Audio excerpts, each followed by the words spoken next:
Hello everyone, welcome to day 16 of Prelims Warm Up. This initiative has been brought to you by Aptiplus Academy for Civil Services, where we are going to discuss the most important topics for the upcoming UPSC Prelims 2020. I am Shaikh Datta, the Faculty for Geography and Environment at Aptiplus Academy for Civil Services. So let us start with the first question for the day. The first question is with regards to a species which was recently declared as extinct.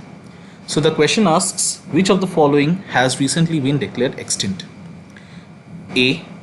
The Chinese paddlefish. B. Koala. C. Madagascar pond herons. And D. Amur falcon.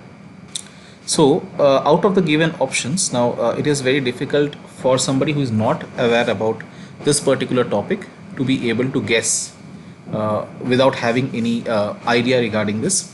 So koala has also been in the news and there was a talk of Australia elevating koala to the endangered category as per the IUCN red list of threatened species because the bushfires which had taken place in Australia that had resulted in huge number of koala deaths. Thousands and thousands of koalas had died in the bushfire.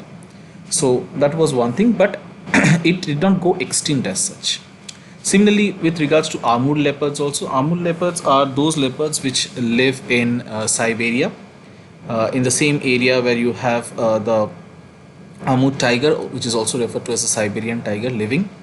So that is also an example of a critically endangered species. Hardly 50 individuals are left, but it is still not extinct.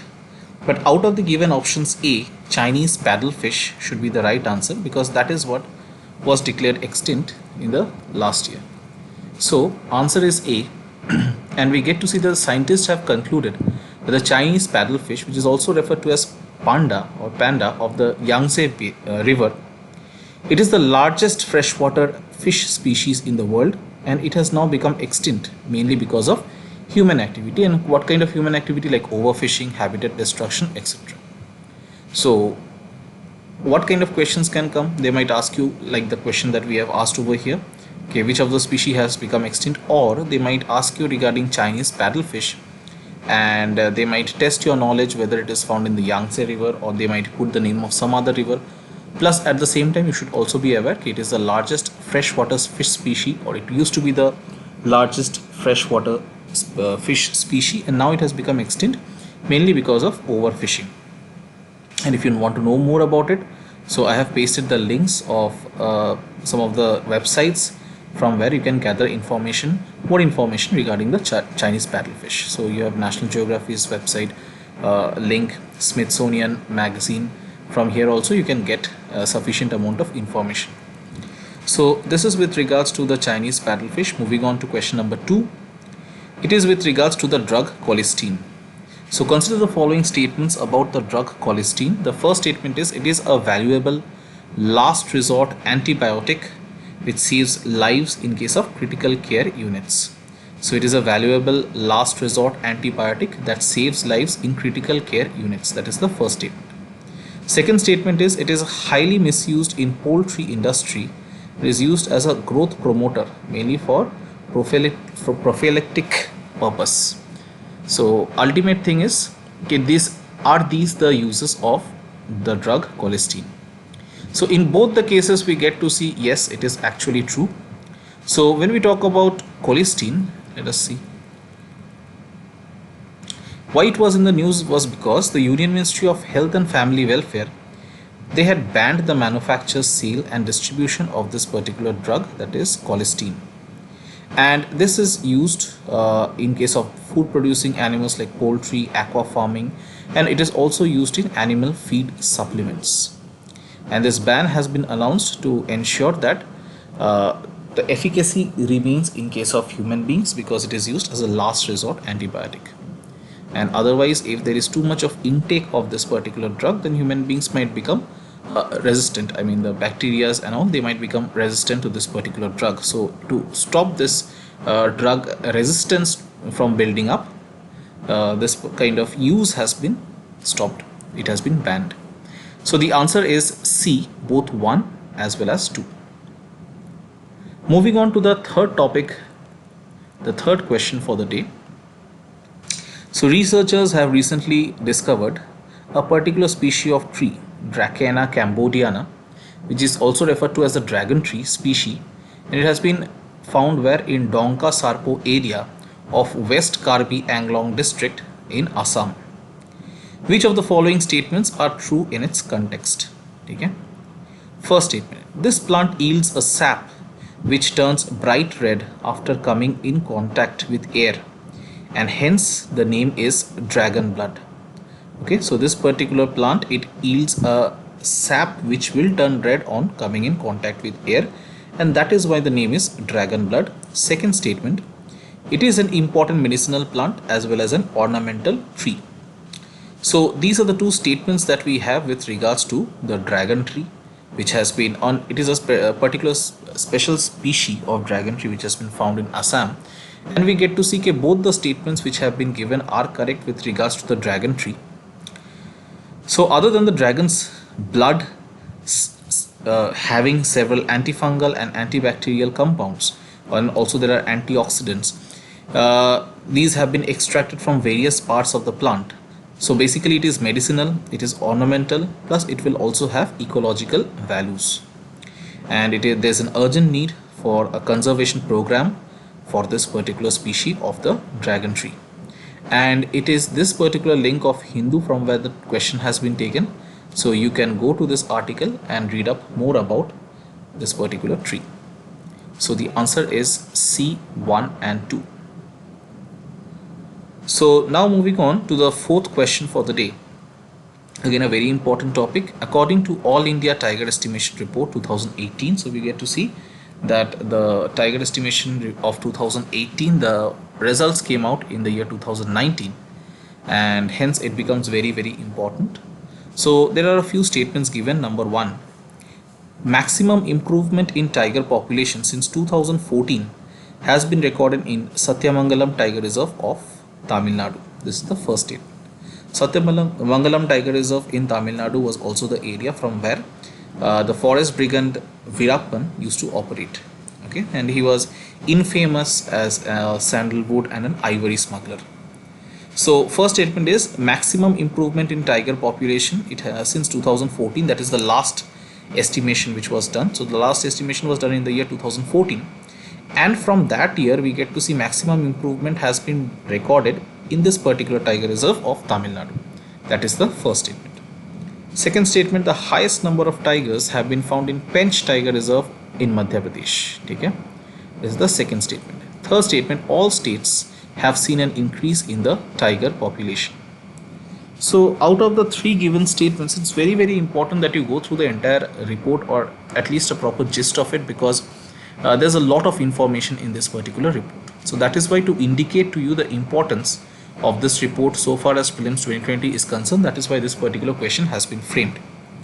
So the first statement is actually correct. Okay, maximum improvement in tiger population has actually taken place in Satyamangalam Tiger Reserve of Tamil Nadu as compared to, or with respect to, the previous tiger estimation which was done. So the first statement is correct. The second statement, the highest number of tigers have been found in Pench Tiger Reserve in Madhya Pradesh, that is also correct.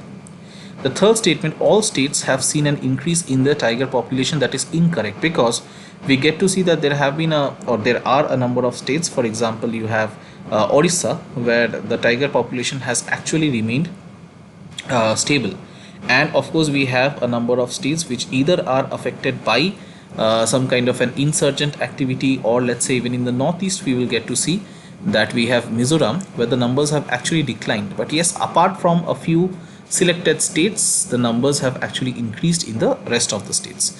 So in the given question, the first two statements are correct, the third statement is incorrect. So your right answer should be B, 1 and 2. So we get to see Chhattisgarh, which is affected, or which is a part of the red corridor, which is affected by the Maoist insurgency. That is one area where, due to the extreme amount of insurgency and disturbance in the habitat of the tiger, we get to see the tiger numbers have actually fallen quite a lot. Also, it is very difficult for forest officials to go into the forest of Chhattisgarh to take a proper count. Actually, it's difficult. It becomes life-threatening actually. So that becomes a bit difficult in case of the jungles of Chhattisgarh. Similarly, in case of Mizoram, Dampa Tiger Reserve of Mizoram that has recorded 0 tigers. So there has been a number of tigers number of tiger reserves. For example, Dampa, DAMPA, Dampa Tiger Reserve of Mizoram. Similarly, Baksa Tiger Reserve in West Bengal, and similarly we'll also have Palamu Tiger Reserve of Jharkhand, which have not recorded one single sign of a tiger, despite of being a tiger reserve. So these are the two states where we get to see a decline has taken place in the tiger numbers, whereas the tiger numbers of Odisha, they have remained more or less constant. On the other hand, all the other states have witnessed a positive increase or a positive trend. And if you want to know more about it, you can visit PIB's link, which has been provided over here. Also, you can visit NTCA's website, National Tiger Conservation Authority's website. NTCA stands for National Tiger Conservation Authority. So you can visit their website, you can download the report, and you can go through the details of the report, how tiger estimation is done, what was the process used, etc., etc. So this is with regards to the fourth question. The fifth question is again important. It is with regards to a particular disease which actually affects dogs, but then from dogs it spreads to other animals as well. And we get to see that this particular disease, it had affected the Asiatic lion, which is only found in the Gir National Park of Gujarat. So a number of lions had died in Gir National Park because they were affected by this particular disease, which is called as canine distemper disease.